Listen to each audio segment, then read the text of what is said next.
Hello and welcome back to the Security Conversations podcast. My guest needs no introduction, joining us from Bucharest in Romania, Costin Raiu, who was up until recently the head of the GReAT team doing anti-malware research and big fish paleontology.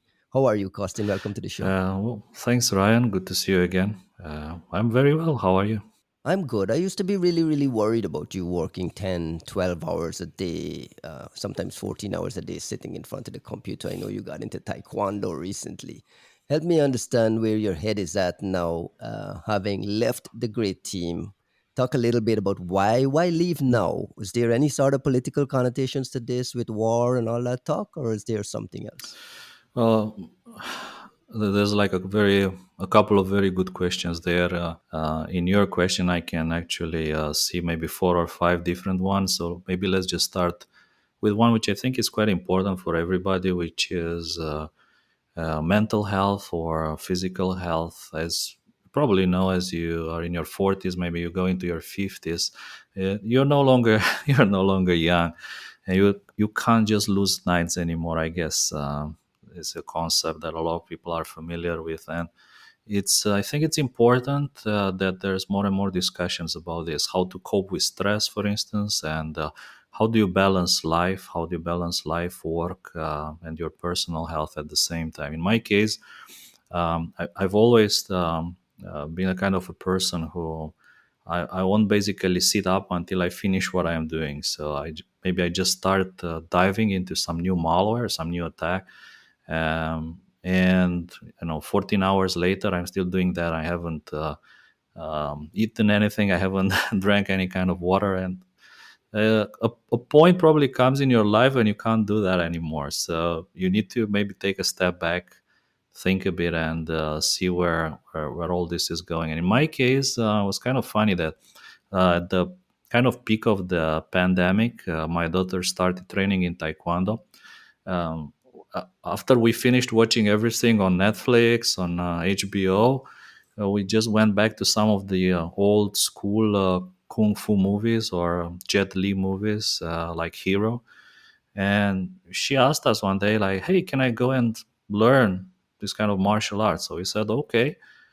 So she started, and me and my wife, we were just watching a few couple of lessons, and then we pretty much we talk between ourselves and so like, why are we just sitting? Why don't we practice as well? And that's how I got into Taekwondo almost 4 years ago now, I think. You're serious about it. I am. So I think I can, honestly say that one of my goals is to get my black belt in Taekwondo before I turn 50.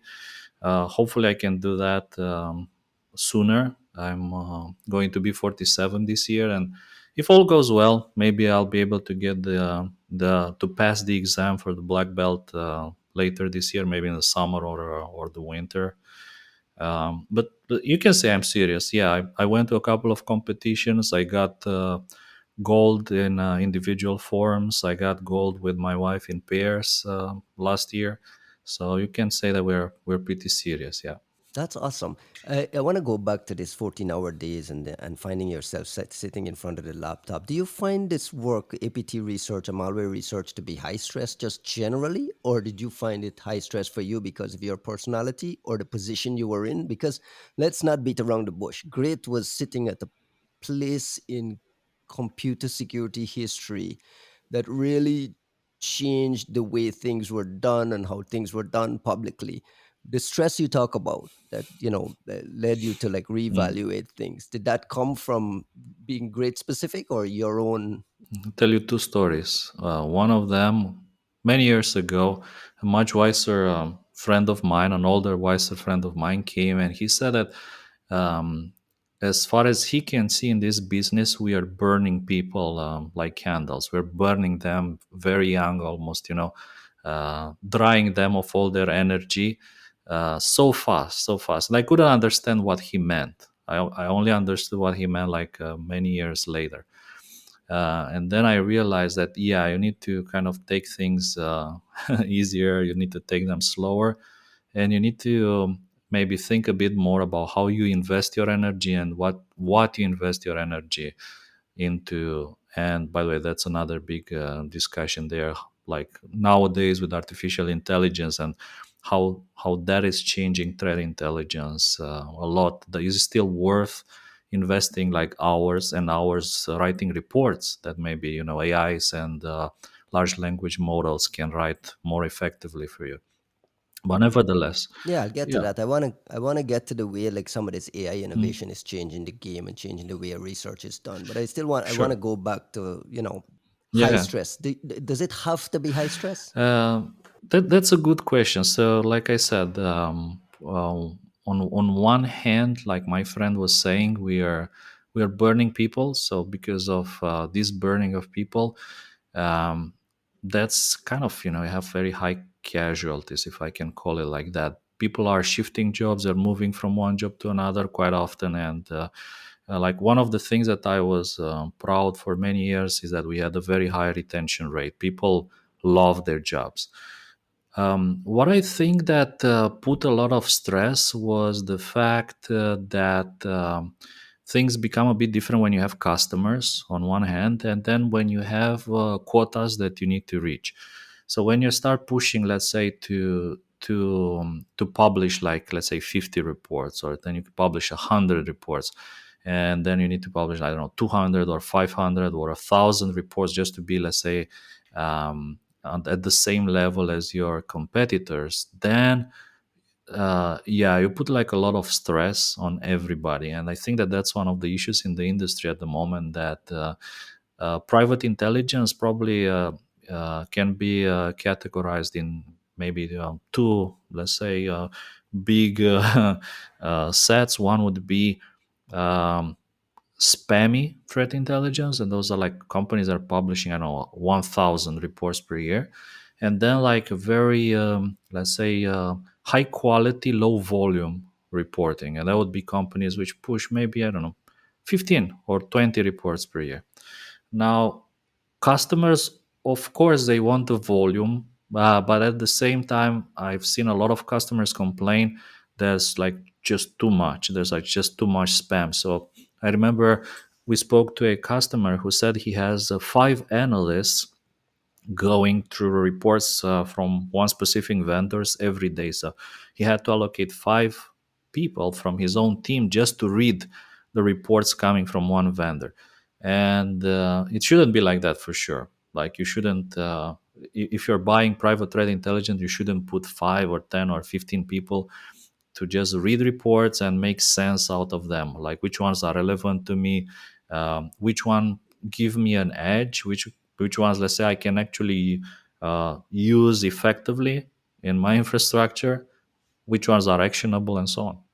You spent 13 years as head of GReAT. And I remember when GReAT was created. I mean, I think I joined the team a year later. But when GReAT was created, I remember you and I went to Virus Bulletin somewhere in Canada. Was it Montreal or in Canada Vancouver, or in maybe. Geneva? Oh, Geneva as well. Mhm. Or in Geneva, and we were talking about threats on Twitter and social media threats, and this whole notion of APT research wasn't really a Mm, thing yet. How how and when did you know that APT research was going mm, to be this specialist thing that could become a mm, business? Like, was there a tipping point during the creation of GReAT? Was GReAT created specifically for this? Walk me back to why was GReAT mm. created and what was the idea? I think there was for sure a tipping point, and I can tell you exactly when that tipping point came for me. It was when Google announced the Aurora attack, if you remember that. The That Aurora attack. was the Oh, nine. 2009, yeah, in December, I think it was. And that was like, for me, that was the moment when I realized that this will be big. Perhaps other people, they realized this earlier, but that was the moment when, for me, pretty much everything it kind of fell into place. Um, let's say there were things happening before the Aurora attack for sure. I remember a couple of reports like Shady Rat, maybe perhaps, but that was the moment when I realized that on one hand you have cyber criminals somewhere here, and there's like a lot more, much more sophisticated happening, with the potential to impact a lot more people and businesses in a more significant way. And I think that yeah, that was one of the founding ideas of GReAT, to have a team of top-notch researchers distributed around the world. Very important, like to have local knowledge, who can essentially analyze, tackle pretty much the most sophisticated threats that we come by. And we built on top of that concept. We built on top of that to hire more people and try to find and discover bigger and bigger things. Um, and let me tell you just one more story from my domain, which is very dear to me, from the world of chess. So there used to be a very famous chess player called Paul Morphy. I may have mentioned it before in my presentations, but kind of a genius, a guy who was playing chess at such a level that to him maybe it was not that important to win anymore, but what was important to him, it was to play brilliantly, so that the people, when they saw the games, they would cry, they would laugh, they would roll over in the dust. So his goal wasn't necessarily winning, but creating kind of art. And essentially, that he reached a point where whenever he was visiting a new city, the people knew that he was coming, so there would be like a huge crowd of people waiting for him at the gates, and demanding that he plays a brilliancy, demanding that he plays something amazing, new, brilliant, that nobody has seen before. And I think that this was one of the things that created a lot of pressure by then, and it still creates a lot of pressure in our industry. This kind of demand that whenever you're publishing a lot of brilliant things, people kind of become accustomed to you releasing brilliant things, so they want more brilliant things. And at some point, there's just that many brilliant things that you can find, so finding new brilliant stuff gets harder and harder and harder. So this kind of spiral, yeah, this kind of spiral creates a pressure. And not just me, but essentially Paul Morphy, at some point he just stopped playing whatsoever, and I think he died quite young from a brain stroke. But this kind of pressure was the reason why he essentially stopped playing chess. And I guess in our industry, a lot of people feel that pressure to create brilliant things. Was it an intellectual pressure that you put on yourself, or was it a commercial pressure that was put on you due to business demands? And I ask this question is because GReAT became a revenue generator. GReAT was a mini business unto itself. Can you talk a little bit about the emergence of a Mm. business model out of what became just doing malware research and writing You reports? think, you know, 2010 Aurora, then a couple of other big things happened, right? We have Stuxnet. Then after Stuxnet, we have Duqu and all these big things. And essentially, pretty much I think around the same time, CrowdStrike, a big company, they start providing a private reporting service, if I remember correctly, maybe one of the first commercial reporting services. I kind of remember that back then everyone was sharing essentially reports freely. Like if I discover something interesting, I would just share the report with my peers. On mailing lists, right? Like you Yeah, guys had your yeah, own yeah. Private private mailing lists. Mhm. communication channels. Yeah. Just like nowadays people share that on Slack or Discord, I guess, maybe, I don't know, Keybase. Back then, people had mailing lists and would share private reports in advance or with each other through mailing lists. And I think that CrowdStrike was one of the companies which focused on a commercial model. Instead of maybe sharing this information, they built a commercial service and wrote, let's say, brilliant reports and made them available for loads of money. And it came to me that the same model, it can be, for sure, it can be replicated, and it will be replicated. And if you don't do that as well, you will essentially just fall behind. And we started, putting the foundation of the first private reporting services around 2011, 2012. It may very well be that we published the first private report around 2014, if I remember correctly. But nevertheless, we realized at that point that if you publish a report, then you burn all your information, right? And then the actors, they change everything, they adapt, and you lose your eyes on them, and that can be detrimental for your customers on one hand, and it can produce kind of an escalation in this race between security vendors and threat actors.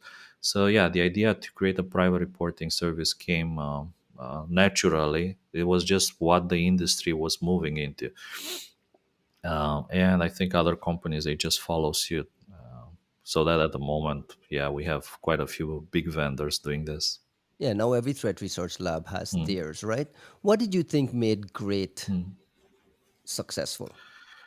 And I know you talked about the mm. model of making sure you had local folks in individual geographies, but that couldn't have been what made it special. Did you have special access to certain data that others didn't have?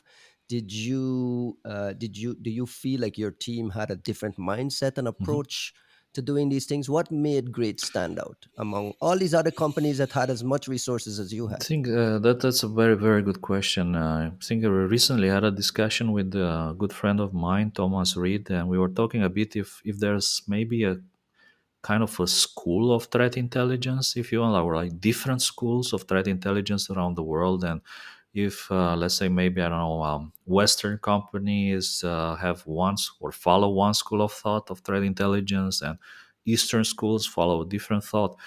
Um, I think probably one of the kind of, let's say, advantages in our case was that we tried to combine as many types of intelligence as possible into one thing. So rely not just on one single source of information, let's say maybe telemetry, right?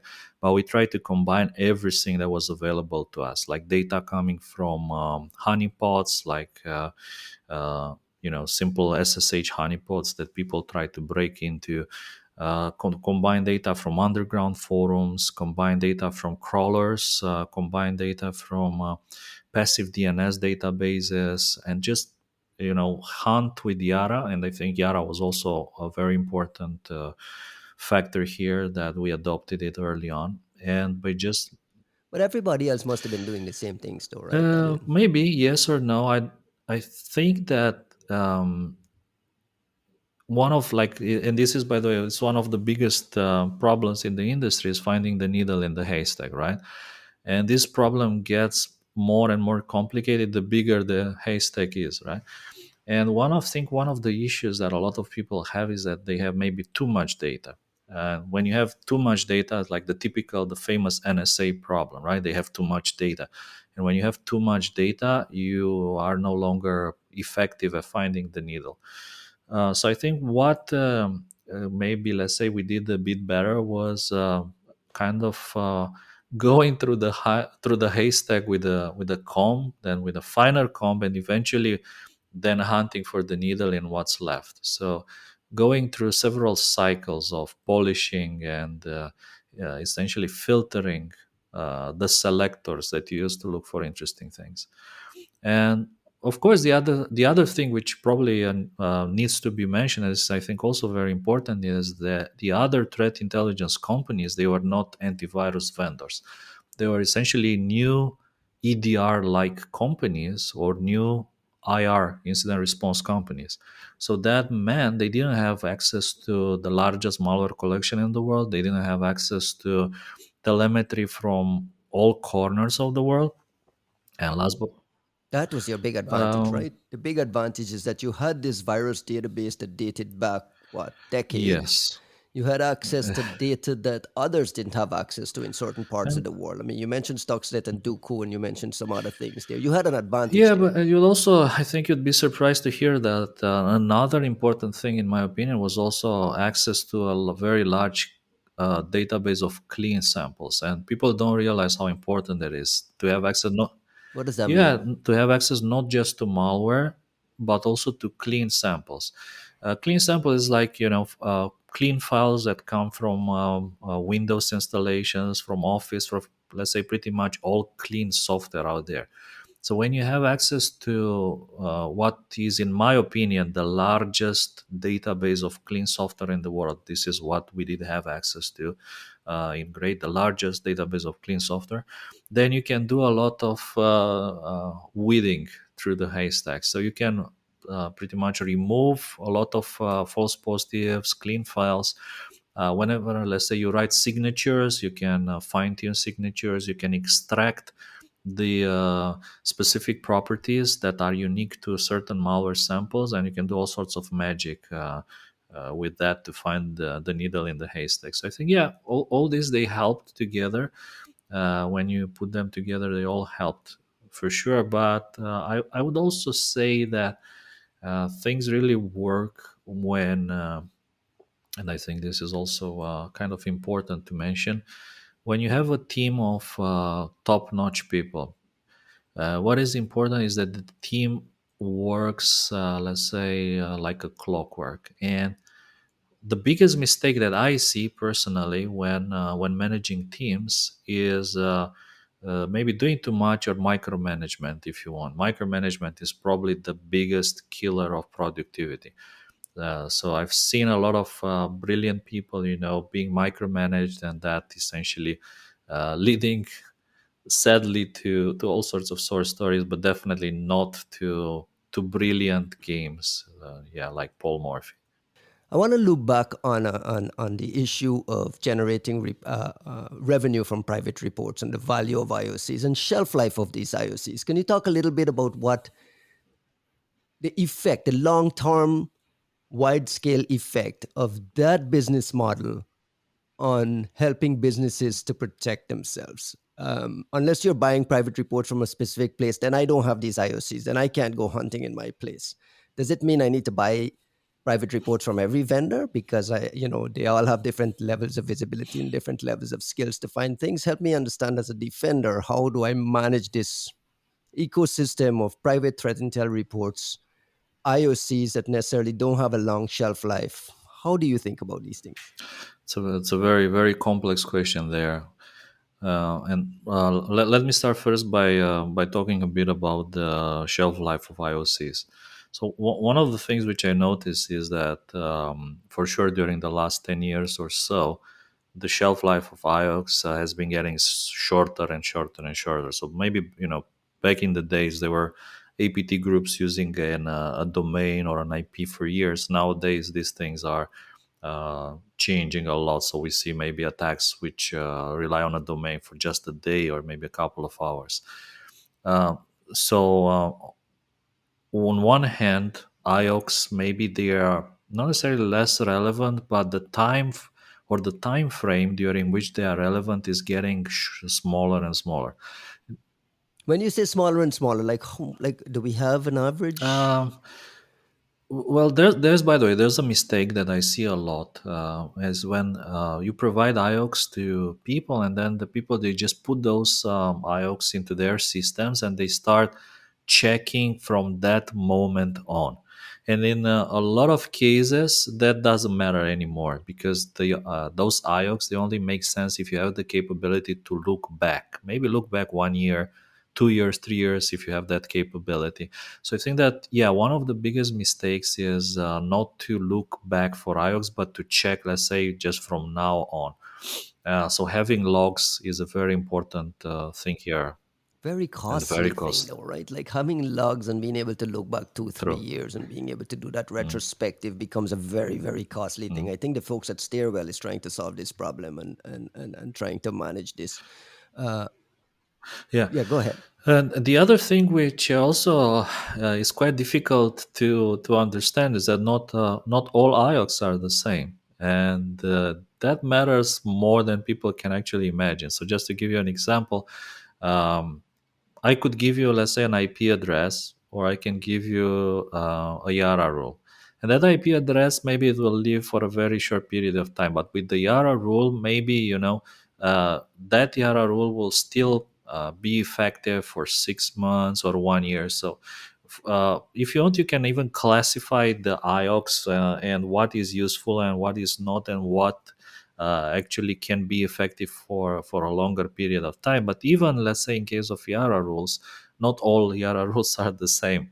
I've seen cases, let's say, when people just brag about the fact that they have 12,000 Yara rules that they're using to scan their networks. And the reality is that, again, 12 thousands of Yeah. bad Yara rules, they will never find anything if they're not good enough. So this, I think, the quest for volume is one of the bad things in the industry. And the other is the fact that for sure the private sharing of IOCs means for sure less cooperation, and because of that, overall, it is more difficult for companies to get an effective set of things that they need to look for. You need to get a subscription from X, Y, Z company, and Yeah, uh, that's the that's reality. yeah, it's a norm nowadays. I've seen customers who buy maybe three, four, five different subscriptions at the same time just to make sure they're covered. And they're still missing. There's- They're still missing the stuff that the sixth guy found, Absolutely, right? Like they're still missing the absolutely. stuff that and that was But my. I think AI is probably changing that. It is a moment of big changes. It is like again one of the things is when I decided to leave my job. I was thinking that if there's a good moment to live and just to think a bit like where the world is going and what are the new technologies that will shape the future, this is the moment. I think that there's a couple of big things which are happening that will shape the future. AI for sure will put a lot of businesses out, and at the same time, I think they'll create new opportunities, and they will also, I think, make things easier when it comes to having the right IOCs. Is it easy to spot bad IOCs? Like Hmm. you mentioned quality of IOCs, right? Like what makes a good Yeah. IOCs? And if I'm on the Hmm. defensive side, what makes me look at it and say, these Hmm. guys are, this is better quality than this. I'll be honest. I'll say that I spot bad IOCs every day on Twitter or X. A lot of companies, they just publish research. It's true. There's a lot of new players in the field, and a lot of new startups uh, trying their luck at security. And I've seen a lot of cases when companies they publish. I'll give you an example. They publish a bunch of IP addresses, and it just happens that some of those IP addresses they are parking IP addresses. So maybe let's say Amazon infrastructure or from a registrar like Namecheap or GoDaddy. And if you put that into your SIEM, then you'll have like 100,000 alerts for a big enterprise. So it's probably not easy, but like how can you spot faulty IOCs is you need to do some filtering. So I would never put IOCs that I get off the internet into production. I would put them like through a couple of tests first and then see how that goes and only then publish them to my production systems. And this QA, I think it's really important. Maybe me coming from an antivirus background, for us that was extremely extremely important. So one of the most important things for us was zero false positives. Like we couldn't afford false positives. When people have false positives, things go bad. Remember a couple of years ago that Defender, it detected things like a bunch of critical Windows DLL files, and a lot of people's computers crashed. You can't afford that when you have an antivirus product. So when you come with that kind of mentality, you're a lot more careful about what kind of IOCs you share and the false positives and so on. What would you say is the research project at GReAT that you're most proud Mm. of? The one that you would possibly, the one that you're most proud of, maybe personally, and the one that you think was the most impactful. It's difficult because there were so many that were, I would say, pretty big in my opinion. No, I'll mention one which I think was very very important because of the timing, right?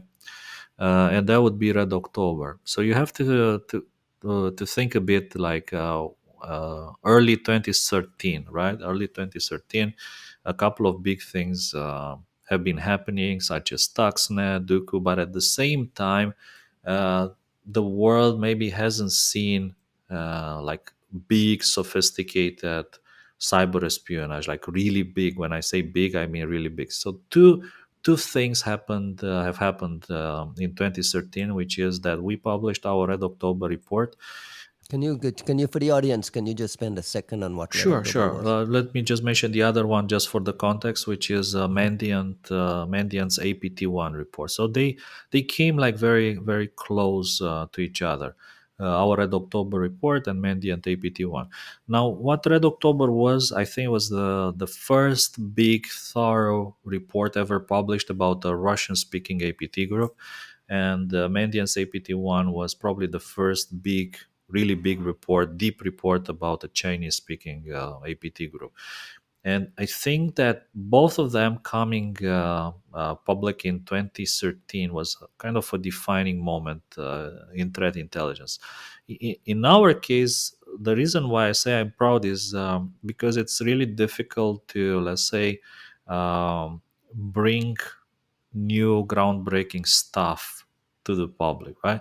And with Red October, what we tried to do was to provide a kind of a comprehensive picture. And the rabbit hole was pretty deep, like back then. So we did a lot of things back then, like sinkholing, working with law enforcement to get a couple of disk images, trying to find the motherships, bypassing also for privacy and OPSEC protections.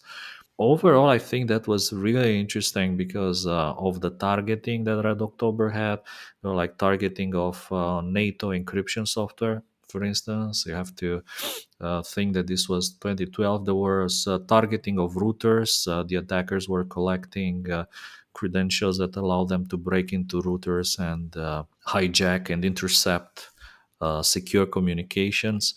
And at the same time, I think it was interesting that, well, obviously, as a Russian speaking APT group, to put the, let's say, the problem from another angle, there are not many American companies exposing US cyber espionage operations, right? And there's always like a question, we just, it's hovering above you, it's just sitting there. Oh, we know, because you're a company from whatever country, you will never expose or research an operation from your country, which is true. To be honest, it's quite true that a lot of companies, they It's prefer, becoming more and more yeah, obvious not today. to Yeah. not to do that. They just focus on threats to their customers. So let's say if their customers are being targeted by let's say only Chinese, Iranian, Russian, and North Korean APT groups, that is what you're gonna write about. But for companies with, I think, with a global presence, this is like a more and more complicated question nowadays. And it was a criticism that you faced a lot of, which was that GReAT was very well known for exposing, not necessarily exposing, but Researching, publishing if you want. and documenting mostly Western Mm. threats, and were mostly turning a blind eye to the Russian things. Did you at any time face any pressure internally to not No, publish? no, and actually, what I like to think is that we were publishing everything, and we were publishing a very kind of a global picture of things. So, on one hand, I think that it was until maybe 2016 or 17, I think we published more about more Russian speaking APT groups than pretty much any other company. And let me name just a few things like Mini Duke or the Dukes, now known as APT 29. But we published, I think, the first report in 2014 about Mini Duke ahead of any other company. Red October, obviously, we published a couple of times about things like Sophos APT 28. Um, Black Energy, what is now maybe known as Sandworm, and what's been also called as Hades, the APT group behind the Olympic Games attack, and so on. And I think that we did try to have a more balanced view of things, and the way that was seen perhaps was pretty much the other way around, because when you compare it to the norm or what other companies are publishing about, you will for sure kind of stand out. But I would say that nowadays things have changed a lot, and there's a lot of discussion. And to me, the biggest issue is that research is becoming politicized. The fact that Balkanization is yeah, real. the fact that companies are becoming, I don't know, selective about what they research or what they publish about, uh, and the fact that not, like, sometimes, maybe companies, if you want, they would be more balanced, or they would just publish whatever they discover. But I think that also there's a higher interest from governments into essentially controlling what is getting published and how things are getting published. And this is probably going to become more visible as we go forward. And at the same time, I fear about the future of the world, in the sense that at some point threat actors will just copy each other, and turning a blind eye to something, it only means that it will be stolen and reused, and that can be, of course, a kind of nightmare scenario. You don't think that threat research has any room in it for friendlies? It depends what you mean by friendlies, right? Perhaps when you're like a smaller company, it's easier to say what is friendlies, correct? But I think maybe the biggest ethical dilemma nowadays is what do you do with counterterrorism operations, right? uh, do you expose them? Do you detect them? Do you make a lot of noise about them? What about, let's say, the case when exposing a counterterrorism operation actually leads to people getting killed? Uh, and well, I'll just give you an example. This is something that I've been thinking a lot. I remember we researched back in 2012. We researched Gauss, which is quite an exquisite cyber espionage operation targeting mostly. This was the Um, banking operation yeah, things that was part in parts of the Middle East, right? correct, They were tracking movement of money through correct. Through certain parts of mostly the Middle Lebanon, East, I think right? it was right, and Hmm. I think that's particular. And it was clear what the operation was to you. Like, do you know what that operation is I would prior to say publication? it's more clear now. It was not clear back then because we were all malware reverse engineers. That's the word. We weren't like threat intelligence Right, experts. We weren't not even like intelligence experts, right? We didn't have the same right. background as maybe analysts in other companies. So maybe nowadays it's more clear that for sure Gauss must have been a counterterrorism operation. And it's quite interesting that maybe 2 or 3 weeks after we detected everything, we published about, there was a terrorist attack in Bulgaria, in which a terrorist group, they blew up a bus. And I was thinking to myself, what if our exposure actually caused that incident? Because we essentially we created a kind of a blind spot, and during that particular blind spot time frame, the terrorists effectively killed people. um, the opinions in the industry, they're like very very varied. Some people say it's not our job to think if or the attackers need to be better, they need to do better, or if you want, yeah, these things shouldn't be researched or exposed at all. Or I heard like people talking about the fact that you shouldn't research anything where the victims are in the Middle East. I heard people saying that just stay out of the Middle East. Just research things where the victims are only in I don't know, NATO countries or so. What is your own philosophy? Are you like strict to the purity of the research? Everything needs to be published. Defenders need to defend themselves. Are you? Is there a gray area there where you can understand counterterrorism operations, or even cases where it might be a crime against children, human Oh yeah, like trafficking, that kind of thing? yeah, sure. Yeah, that by the way, that can be another interesting topic here, because there's a lot of discussions about child pornography and giving Hmm. governments access to your phone or to your And should encryption. researchers whitelist? And should researchers kind of take a whitelist approach Mm. to those things, knowing what they are? Um, Like, how do you, in your own head, manage those things? uh, Well, Like, do you have a philosophy? look. Let's put it the other way around. Like looking at the, like, say, successful operations to catch sex offenders or child pornography or drug dealers, for instance. You realize that breaking everybody's encryption had nothing to do with it. Like all successful cases, they were not about breaking my encryption or your encryption or our listeners encryption. They were like very highly targeted against the tools that the bad guys were using. So I think that in general, speaking strictly in general, um, there are for sure methods, sophisticated methods by which you can catch the bad guys. uh, when you are using the same tools that you're using to catch the bad guys for other purposes, let's put it like, for instance, spying on your political opponents, and as has been the case, let's say, with Pegasus and all these mercenaries, right? Then you suddenly jump into a whole different situation. So I think that, again, just to answer your question, for catching the really bad guys, there are for sure ways to do this properly that doesn't involve infecting everybody, which includes you and me.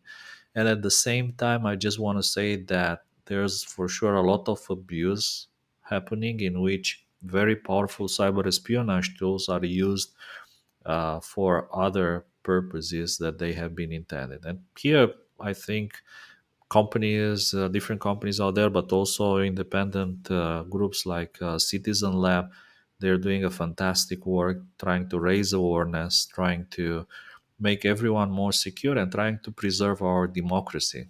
With 2024 being such a big year in terms of democracy. You didn't answer my question though. Like, is there a gray area there, or in your own mind, your own philosophy, your own personal thoughts, is there a gray area there where you can understand, like, okay, this is something that does not need to be published Mm. because I know what it is? And have you made that decision at one point in time? I think we published pretty much everything we found. What I think is interesting to talk about here, and by the way, I do think that I answered your question, but I answered it in a I more didn't I, like the I answer. answered it in a more philosophical way, right? Uh, but like, what I think is important to say here, right? What I think is important here is there's different levels of interfering with what could be legitimate operations. So at the first level, there would Okay. be detection. So if you just put detections in your EDR or antivirus product for something, that's one thing. If you research like an operation, map their infrastructure, try to sinkhole their command and control servers, get disk images, I think that's another level, right? It's still like a more aggressive. And then you have writing a report, but doing it privately and publishing to your private subscribers. Then you have the That's another cannonball, thing. what we used to call the cannonball, which is you do all that, and on top of it, you make the report public. You pre-brief Kim Zetter, Kim Zetter. yeah, Dan Gooden, yeah, Andy Greenberg, and then everybody on like at the very specific moment, everybody publishes about it, and that is the cannonball. And now let's say, where is the like, where is the, where's the perfect, where is like the The exact ideal state. ideal state where you should position yourself? I still don't know the answer. I look around and I see companies at both ends of this spectrum. I see there was a lot of discussion, for instance, when Google published about a Western city operation, while at the same time taking a very interesting decision, which was not to publish any IOCs. So that for me was quite interesting. Hmm. At the same time, I've seen companies publishing about counterterrorism operations with dumping all sorts of IOCs and, again, for sure, compromising those legitimate counterterrorism operations. Did people die because of that? I don't know. It's a difficult thing, and I believe that if you spend your life thinking about all these points, you'll probably go mad. But what I think we should be aware, and everyone should be aware, at least that there are like certain levels where you choose to stop or where you choose to position yourself. I think that's pretty much everybody's choice. It isn't always obvious what it is, right? Because you mentioned earlier when you talked about the ghosting, is that not having that contextual knowledge. It was early in this APT research game. Today, maybe you'd have a different view of it. Is it fair to expect every security research team to have that sort of contextual background to understand what it is and to make these decisions on the fly? Or is it always obvious that this is, say, a counterterrorism operation? Uh, it's tough to answer that, but what I can tell you is that I spoke with people. who were saying like, yeah, it was obvious that was a counterterrorism operations, and then I spoke to other people who were saying, I'm not entirely sure that was a counterterrorism operation. Can you be sure? I guess you can be sure if people like, I don't know, Chris Bing, they speak to different officials and then they publish an article in which they say, well, according to officials, this was whatever it was, right? Right, right, right. But it isn't always obvious to you on the back end it doing the it research. depends a lot, I think, on how experienced you are with these kind of things. I would say that nowadays, if you show me something, I can immediately tell you if it's that or not. The most confusing case is when the same tool set, like the same malware, is used to spy both, let's say, on terrorists and foreign officials. So, like, there's this famous case that was in the news with Merkel, right? Merkel's assistant in Germany was targeted with some very sophisticated toolkit, and the same toolkit at the same time was used to spy on terrorists, essentially, or on terrorist nations, and that creates a very complicated dilemma. I don't think it's maybe that popular nowadays. Just as the industry evolved, APTs have evolved as well, and they became more refined, like Mhm. separating tool sets, using different categories of tools for different purposes, using Cobalt Strike more or Brute or open source tools instead of, let's say, burning their own private tools and chains. So it's not just that the industry is changing, but threat actors are also learning, improving, and changing every day. Another big change I've noticed, another big noticeable trend, and you mentioned it in Mm. the earlier conversations. I kept Mhm. hearing you say Russian speaking, Chinese speaking. That was kind of like a hedge on, and I remember when we used to do this. Today, that has completely changed. Microsoft's attribution is a lot more blunt. A lot of private sector companies, Sentinel One, Palo Alto, Cisco Talos, like all these guys are going bluntly and saying this is China and this is the subgroup within China that is the MSS and this one is GRU and this one and my head is exploding. I'm like, how have we gotten so great at attribution that we are no longer Mm. making these mistakes? Help me understand where we are today. Is it easy today to do this attribution and know specifically? Do we have enough data? Do we have enough mapping? Do we have enough of this attribution engine set up Mm. that it's accurate? Or are you seeing a lot of mistakes being made? Help me understand why we've moved from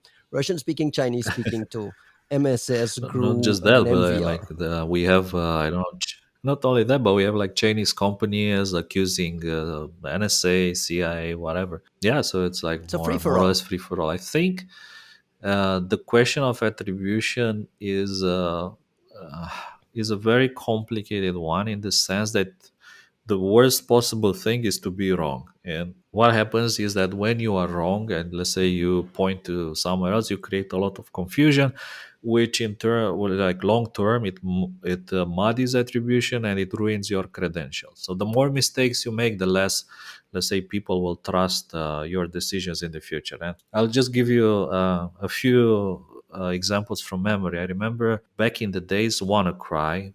You and I, we wrote those blogs on WannaCry very late in the night, if you Hmm. remember. Hmm. And it was quite interesting when people pushed the idea that WannaCry was a North Korean government-sponsored project. Certain company came and they immediately said there's like impossible. That's like counter attribution. It cannot be North Korea because governments don't write ransomware.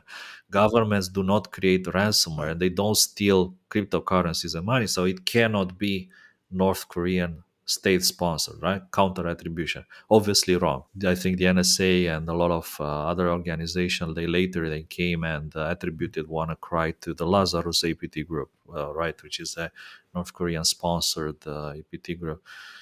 So I think that when you get the attribution wrong, things are really bad for your reputation. So at least in our case, we wanted to play the long game here. So we try to be as precise as possible. If we see maybe some kind of Russian speaking artifacts, then we call it Russian speaking, right? We try not to play the finger pointing game, and I think that, bad things have happened in the past because of misattribution. And one good example here, I think, is this UNC 1152.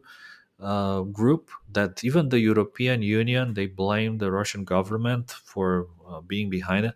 And it was quite funny to see that almost immediately it was Shane Handley from Google who wrote something on Twitter that it's not always Russia.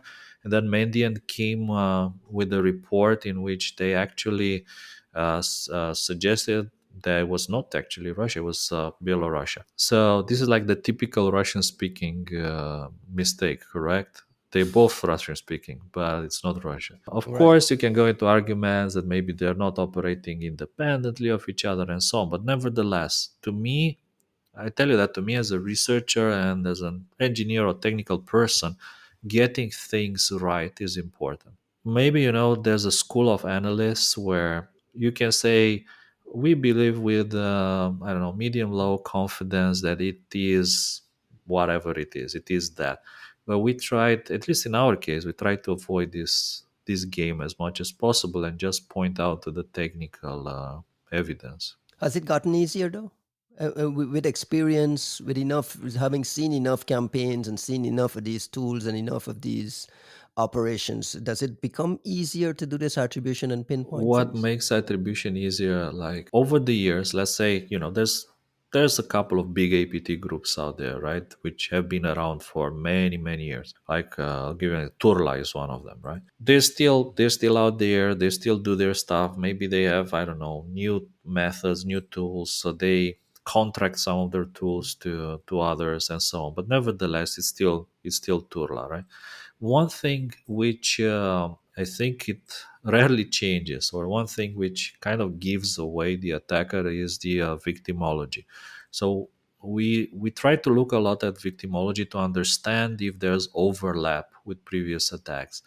And let's say if you have an actor which was always interested in like this very specific set of countries, or the vast majority of their victims was always in that specific set of countries, I mean, there isn't a big surprise. Like it's them again. They might be coming with different tools. They might be coming with new ideas, but it's the same people. I think it's much easier to attribute new attacks to known actors, and then known actors to do the attribution to a certain nation state based on their previous work. Nowadays, if you ask me, everyone is more careful and things are getting more and more sophisticated. One example here would be that there's, well, on one hand, just to mention briefly this triangulation attack, which targeted Kaspersky, there's still no good attribution on that. Like, there's no technical indicators which point to a very clear, specific threat actor, right? There's nothing. And that is like kind of the proof of how good these threat actors are. The other example I think which is quite interesting is what was it, the Volt Typhoon. This is the China Microsoft find this Chinese thing in Guam doing some critical True, infrastructure but infection thing. Yeah. again, if you want, like, one of the things which we see nowadays is that there's less and less kind of technical proof that it is whatever it is Chinese. Yeah, I mean, I trust Microsoft for sure. I trust them, but do you have the same level of confidence when a startup that has been maybe 6 months on the market, they say the same thing? I don't know. I don't personally, Mhm. but I think it matters a lot if you have a good history of being right, or you have a history of getting things wrong, Mhm. or no history. I'm glad you brought up triangulation because it kind of dovetails with the next question on my list. Is you have famously said that you always assume there's 5 APTs sitting on your box at any one time. This kind of like the notion that no one is really fully protected.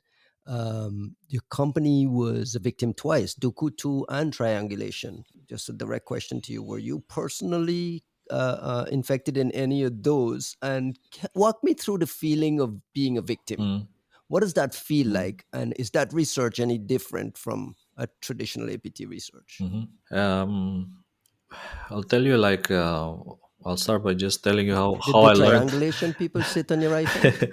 I'll just start by telling you how I learned about Duqu too. So it was just a couple of days before my birthday, which is why I remember it so well. It was like quite late. I think it was maybe 11 p.m. or something like that, and I get a message on my phone from a colleague.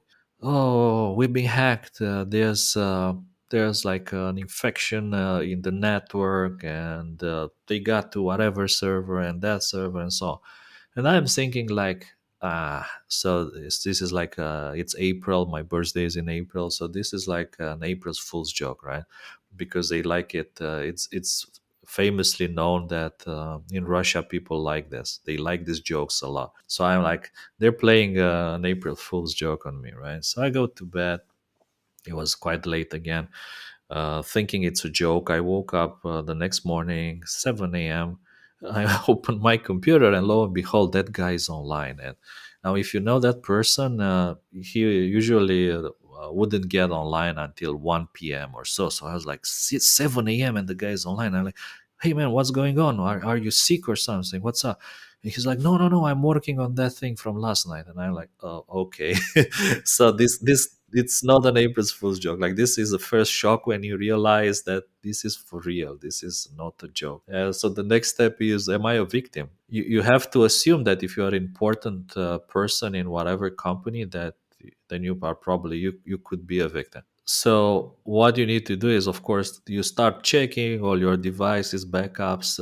Over the time, I think I've gotten better and better at understanding that you can't stop it. You cannot stop it. I spoke to people from the other side, if you want, thinking of myself maybe more of a blue teamer, but I spoke to people who develop iPhone zero click chains worth, I don't know, millions of dollars. You speak to these people? I did meet a couple of them, and we spoke and we discussed things. And my question was, how do you protect yourselves, guys? I mean, and they were like, we Right. don't, like, you can't.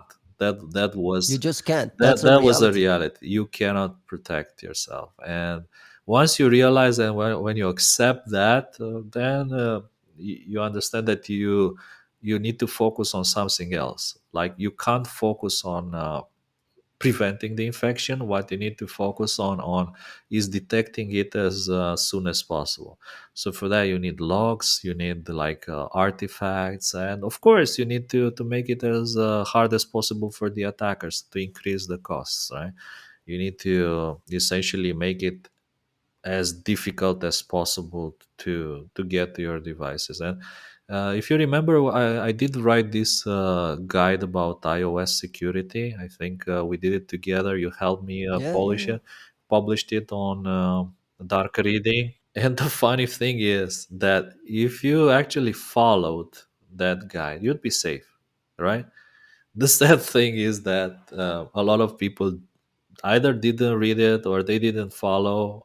Maybe they didn't want to turn off iMessage. You are, I think, one of the people who say like, you just can't turn off iMessages, right?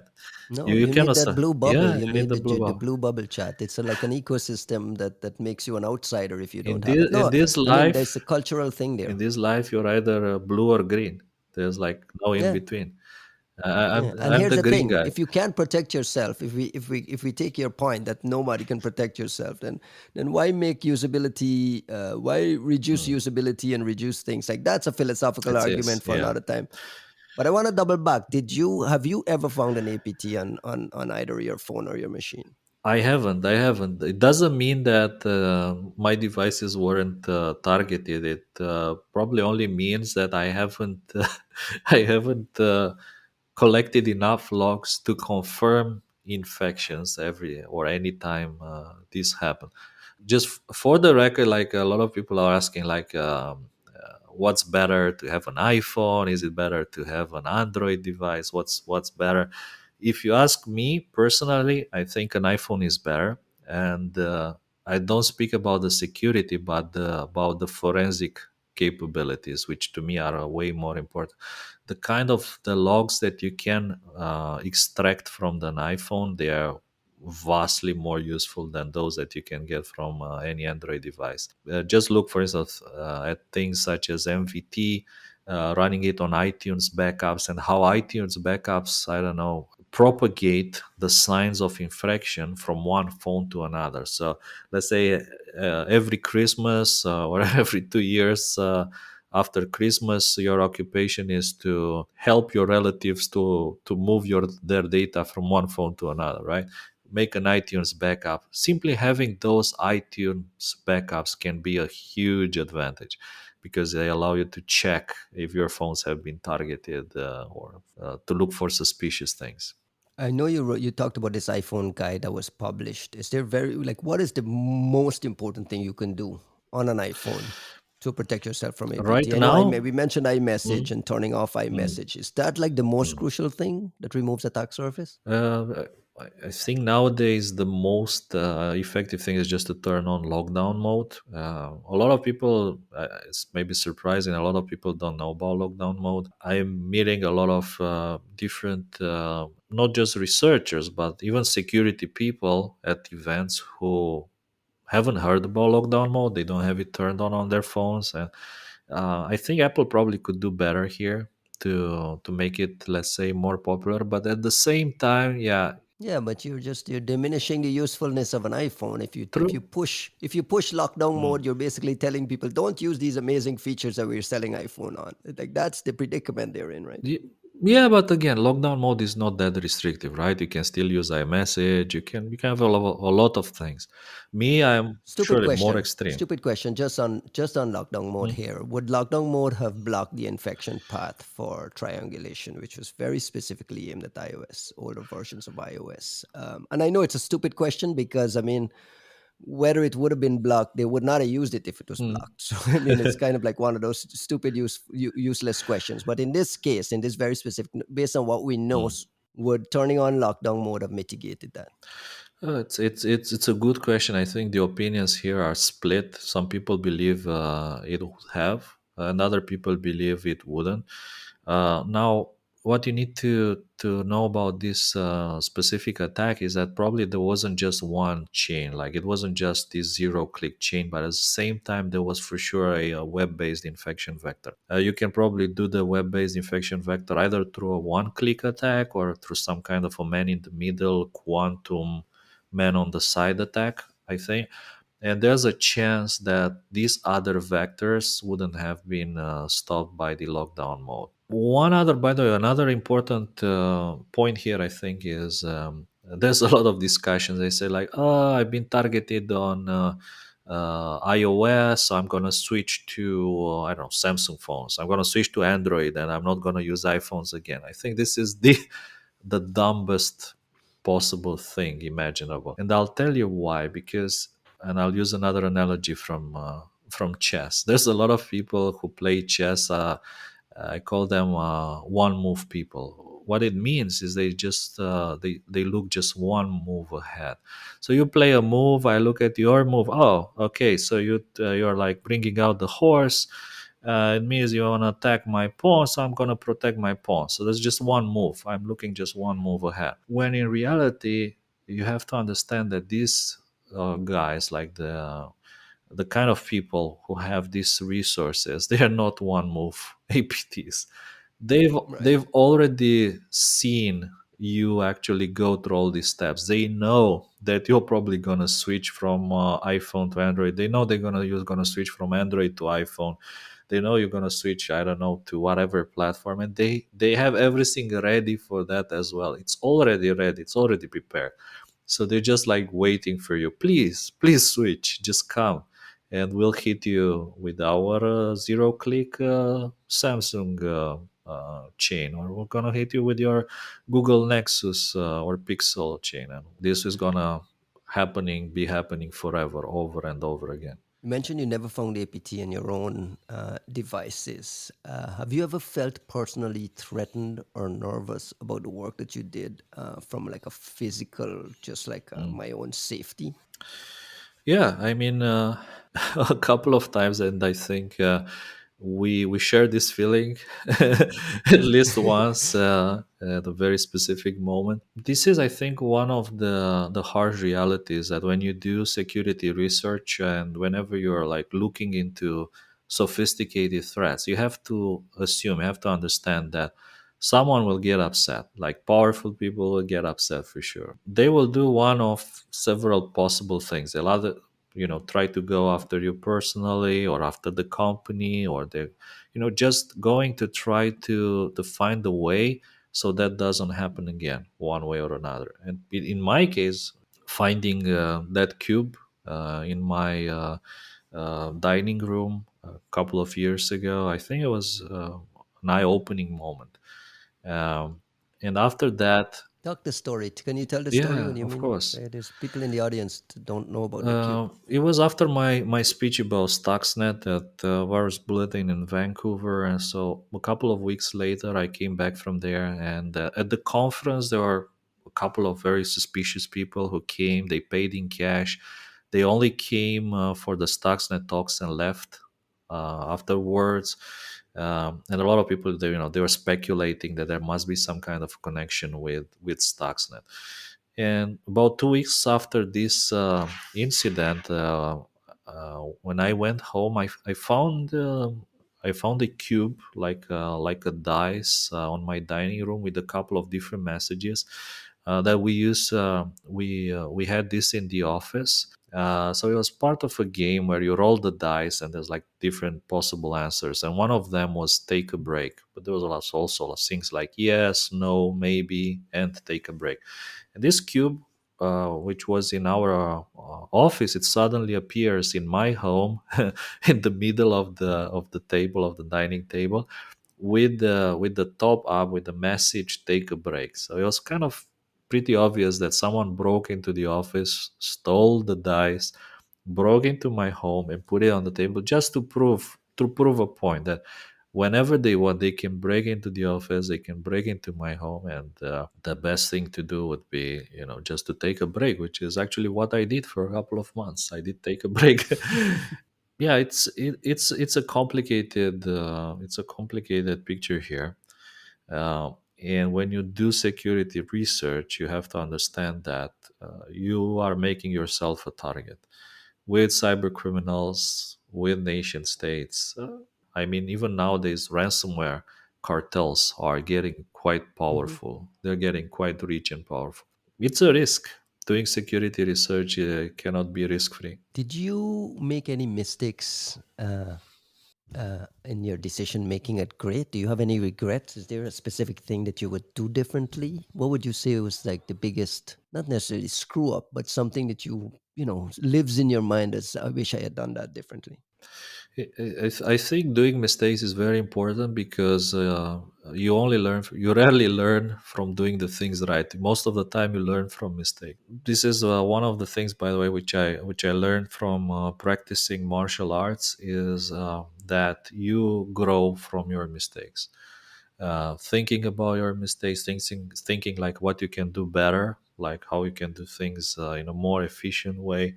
That is how you grow, actually. So for sure, I think we've done a lot of mistakes. In my opinion, the biggest mistake maybe I did or that anyone can do is not to allow people to make mistakes. So you have to give people freedom and you have to let them go wrong by themselves. Otherwise, they will never learn. So, like I was saying, micromanaging people is probably the worst possible thing. Making sure that nobody does any kind of mistakes. On the other hand, when I realized this, and let's say I said, okay, I'll take a more relaxed approach to things. Obviously, we don't want to have any major screw ups, but at the same time, you need to let people do mistakes because this is how they learn. I was more asking around like publishing attribution, any of that stuff. Were there any things that you wish you had done differently? No, there were there were a couple of cases, when we published things which potentially could have led to lawsuits, so that we were like threatened with lawsuits a couple of times. Actually, even right now, there's a very interesting story happening with Raphael Satter and their story about Appin. Ah, right, the app-in stuff, right? Which I think is quite interesting. This is similar to what happened to us in the past, without going into details because of legal reasons. But nevertheless, there were a couple of cases when we were threatened with lawsuits, even if our research was solid. Like the most important point here is that the research was solid, right? There were no mistakes. There were like no wrong words there. But nevertheless, yeah, that's a threat. That's a threat, and the lawsuits can happen for sure. What are there unfinished projects or unanswered questions that keep you up at night? Like a bit of APT research or Mm. something that just felt like you never was able to nail it. Can you talk a little bit about some of those edge cases that continue to live in your Mm. mind where a report may have been published, but there's a lot of unanswered questions and missing pieces? What stands out to you? Actually, I published a list on Twitter, like the top 10 unsolved APT mysteries, which I think it's quite nice. Hmm. So I advise our listeners to take a look. Since I published the list, I think a couple of them have become more clear, or they kind of have been solved in a way, if you want. Also, people, I think they also added more mysteries. I think we can probably talk hours about some of them. For sure, while neutron, the biggest issue for me is losing track, losing eyes on a threat actor and never finding them again. That's like the biggest issue. Yeah, for sure. I mean, I just mentioned Wild Neutron, right? I think they were last seen around 2016 or 2015, and nobody has seen them ever since. So they must be around. So it's impossible that they disappear completely. Another one would be, I guess, Animal Farm, right? Animal Farm again. Pretty, yeah, big operation, pretty French big speaking, right? operation. Good stuff, I would say, good quality. Again, I haven't seen anything new since it was originally published about. There's of course one that is it's always been as this amazing thing, because to me personally it was one of the first things that I worked on, which is Regin. Just to bring some context, back in the days, I was going to a couple of conferences where people were essentially, talking about what are the hot subjects of the day. And pretty much at all these conferences where I was going, people were talking about Regin and Turla, right? So these were like the most interesting ones, like the Turla satellites, interception. I think, yeah, with Turla, there's of course there's a lot of new things coming up with Reagan. I think there were a couple of very interesting incidents in which router malware was used, and I never got to look into any of that router malware. I think that probably router malware is way more prevalent than people think or understand. I kind of suspect that pretty much all big major exchanges on the internet, they do have something in their infrastructures. It's so complicated and so difficult to identify these things. And only, let's say, when you have things like a crash or some kind of an anomaly, that you actually discover that these things have been in the network for decades, if not even like more. What's the most impressive APT operation you've seen? Just from a technical brilliance, kind of intellectual marvel. What's the one that stands out in your mind? Was just thinking that overall Stuxnet and Duqu, they're for sure, they were brilliant projects, closely related.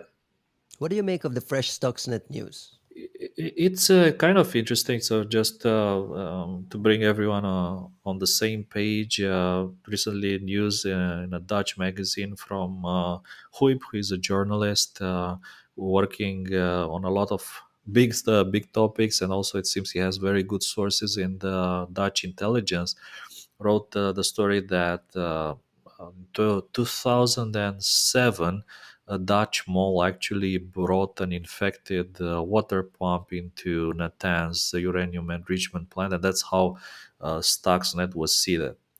Um, there's also like a couple of interesting points in the article, such as it says that Stuxnet costed over $1 billion, something that people attribute to Michael Hayden. Of course, it's good discussion, like what was $1 billion? Was it the software itself, the exploits, or the whole operation? I think it's more like the whole The whole operation, right? operation. Even, let's say, procuring the centrifuges and all the PLCs and the rotors and all the motors and everything. Like, you need that in order to test if the sabotage actually works. So that's, when you include all these things, the cost makes sense. But what is interesting to me is that if he did the attack in 2007, that would be a very early version of Stuxnet. There were a couple of waves. The earliest version is what Symantec calls Stuxnet 0.5, that appears to have been designed around 2005, maybe 2006.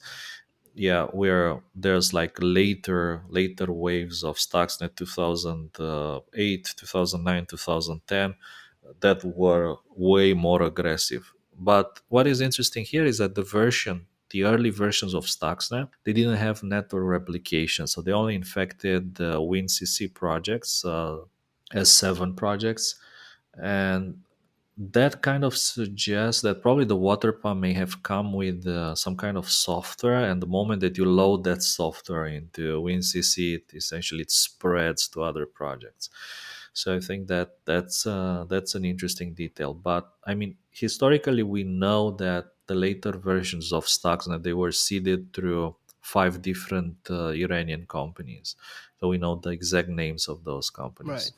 But yeah, what is interesting for me as a story is that early on, for sure, there were attempts to push Stuxnet through malls, through physical access, which may have been or may have not been successful, and later different approaches were taken. So, like this evolution, I think this poking, seeing what works, changing your methodology, trying a new attack vector. Yeah, this is like all very interesting. The whole Stuxnet operation stands out to you as one of the most sophisticated Oh ones. yeah, just thinking, like, for sure, just imagine what this looks nowadays. I mean, we continue to have the same issues, like we're talking about the same things, like uranium enrichment, the West being worried about the fact that Iran is going to have nuclear capabilities. So the same programs must be happening nowadays as well. They may be happening like in a different way, through things like Meteor Express or Predatory Sparrow, which also do run some very interesting operations in Iran. But if you ask me, like, just to point to one, I would say Stuxnet and Duqu are the ones which really stand out from the Everything we rest. know about APT is a historical look, right? We never really have visibility into what's happening now, or what's been happening for a while. And I want to ask. I asked you this question before, and I want to ask it Mm. again to see if your answer has changed. What percentage of all APT attacks that is currently happening? We're just going to guess that there's like a number Mm. out there. Let's make it up. What Right. percentage of that number you think we, as defenders and Are research, have seeing. visibility on? Mm. I think 30%, something like this. You think we Yeah. see 3 in every 10 that's in operation at any time? Mm, yeah, I think so. And a very good example is, I mean, Microsoft, when they found this stuff in their network, simply through the fact that the attackers managed to steal this certificate, and they were using this golden certificate to read people's emails, right? So they found it like only by accident or indirectly. But just imagine if a company like Microsoft, they discover that the attacker has been in their networks for, I think, was over 1 year, Hmm. something like that, 1 year and 5 months. And it's not any company that we're talking about, but we're talking about companies which have all the resources in the world, like the best threat intelligence in the world, right? You find the attack after 1 year, 1 year and a half. That's a raw Then reality. Yeah. I think that's the true reality here.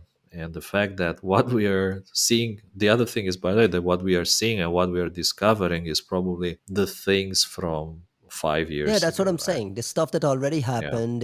We've seen this from 2017 to 2021, and we're now writing about this thing that happened 3 years Yeah. ago, and we'll share these IOCs. Meanwhile, Mm. you're saying there's 7 out of every 10 that's Mm. swarming around our networks now that nobody Yeah. knows about. How do we get better at that level of visibility? Do you think that because the last time I asked you this question, the number has changed, by the way. The last time you said we see about 50%, you're saying we're seeing less.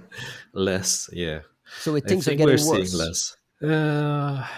Yeah, for sure. I think the things are getting. I think they're getting worse because, like, the evidence seems to be pointing in that direction, right? Like, well, just mentioning Microsoft, mentioning the triangulation case. What this suggests is that there are things out there. They've been around for many, many years, and we only now we are getting to see them. At the same time, when you look at, and I think this is like the most interesting point, is just looking at what exploit brokers, vulnerability brokers are buying, right? Like, first, they're buying network attached storage, 0 days, remote code executions, routers, Edge devices like obviously Fortinet edge and device, Sonic Wall and these VPNs, things. Yeah, but not only that, but mobile devices, zero click chains, baseband exploits, right? How many APTs have you read about using baseband exploits and actually having those baseband exploits dissected in details? Not that many, not that right? many. And we know that for Uh, a fact that these exploits exist. It's pretty trivial to well, exploit. It's like, if they're being traded, yeah, if they're someone being owns them. traded, bought, somebody's using them, right? There's And like this nobody's big finding them. difference. It's the same thing with firmware. Correct. It's the same thing with firmware and UEFI based threats. We know that people sitting on these things, we know they're using them, and nobody's finding them. What does that tell us about the available technologies and the available tools we have to defend against these things? Yeah, I think there's a lot of dark spots, and one of the big dark spots, if you ask me, is the fact that there's a lot of devices out there on the internet with no kind of security solutions on them, right? Think about servers, mostly Linux computers, or servers running enterprise level operating systems. And not only that, but what I hate to mention the grain of rice story, but there's like a bit of truth in that story, in the sense. This is the Bloomberg grain of rice infection on a Correct. chip on a server. Yeah. Yeah, maybe it could very well be that the part about the grain of rice was untrue. However, what I think about is the fact that enterprise class equipment servers, they do essentially have another computer in them. The BMI, essentially, that is the perfect spot for something to hide, if you really wanted to make things very stealthy. And there's like zero chances that you, from the computer, that you can find the stuff hiding in the management interface. There's like zero chances. What do you make of this surge in zero-day discoveries? We're starting to see. I don't remember the numbers, but Oh yeah, year over hundreds, year, the right? Mm. documentation is it's climbing. Does that mean we're Uh-huh. better at finding them? Does that mean attackers are a lot more careless? Does that mean there are more attackers in the space? Like, what does it mean? I think it's a bit of all. Let's think from the point of view of vulnerability brokers, right?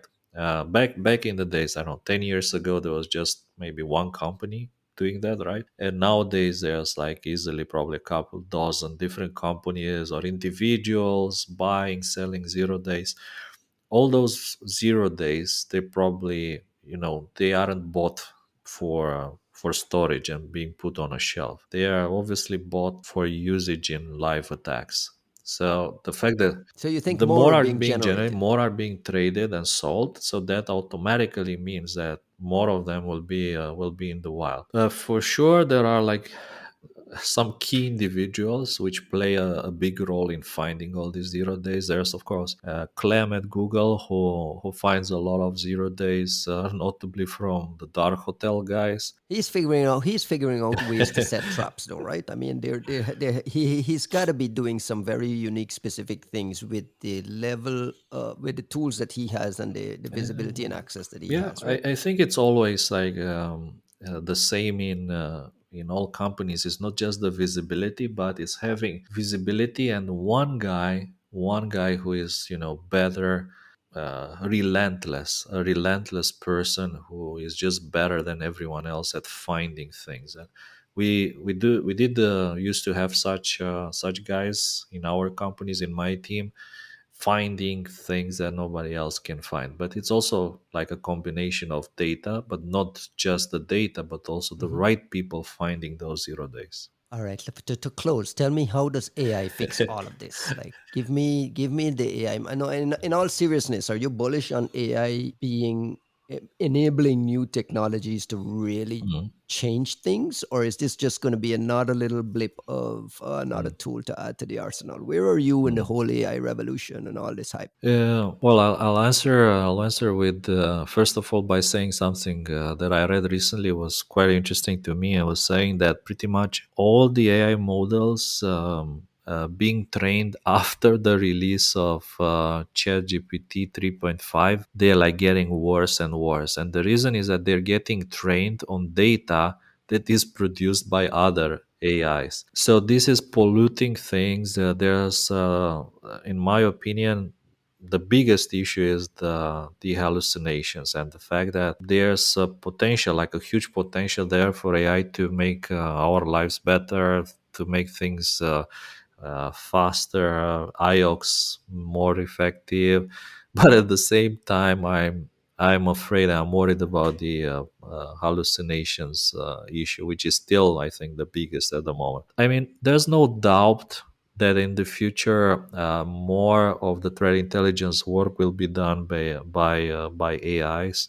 Uh, What's parts hmm? of the threat intelligence work that's ripe for AI augmentation?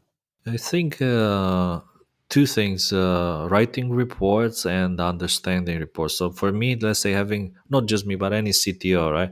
Simply having the ability to ask an AI that has been trained on all the private reports from all different vendors, and just that. So the AI knows the reports. Remember that I mentioned the case of a customer who has 5 analysts essentially reading reports Right. every day, reading reports. Okay, replace that with an AI that is reading the reports not just from one vendor but from all the vendors, and then you simply ask a question: what should I worry about today, like my company? And the answer to that question, like, which will be different every day, is extremely valuable, and it can be a time saving, and it can be, it can make a huge difference for a company, no matter how big or how small. So I think that's the point where AI can make a difference, both in writing reports. Do you think it still will require some human curation? Yeah, for sure.